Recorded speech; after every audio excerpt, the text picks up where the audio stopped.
Sidang media pada hari ini adalah untuk kita memberitahu percubaan dan usaha yang dilakukan untuk mengelapkan maklumat dan keterangan mengenai penyiasatan skandal 1MDB yang merupakan ibu segala skandal yang melibatkan penyelewengan dana awam dalam sejarah negara. Sehingga ke hari ini kita tidak dapat menjawapan berkaitan penyelewengan dana ini.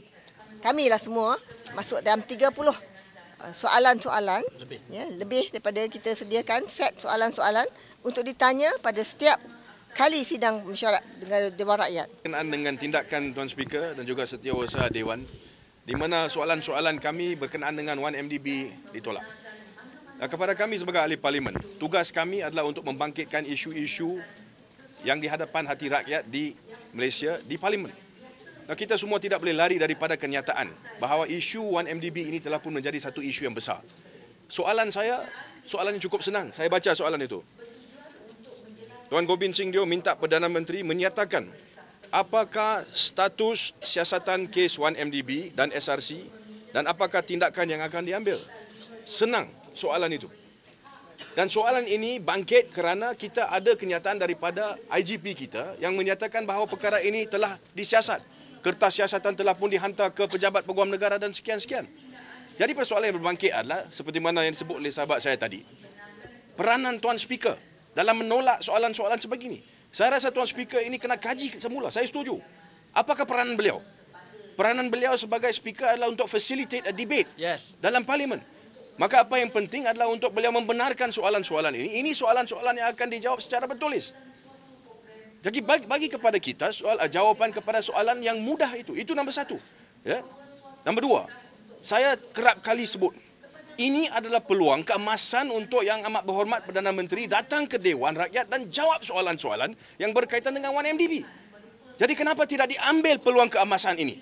Untuk menunjukkan kepada rakyat keseluruhan negara ini, dalam Dewan beliau sudi datang dan jawab soalan-soalan dan berhadapan dengan pihak pembangkang.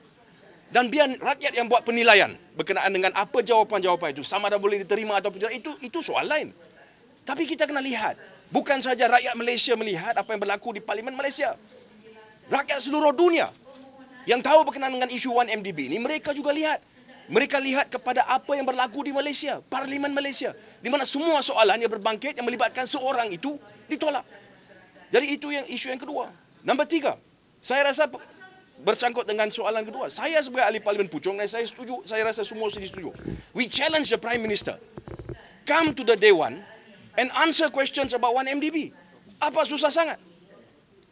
Saya lakukan cabaran itu pada sesi yang lalu. Tapi malangnya beliau tak hadir.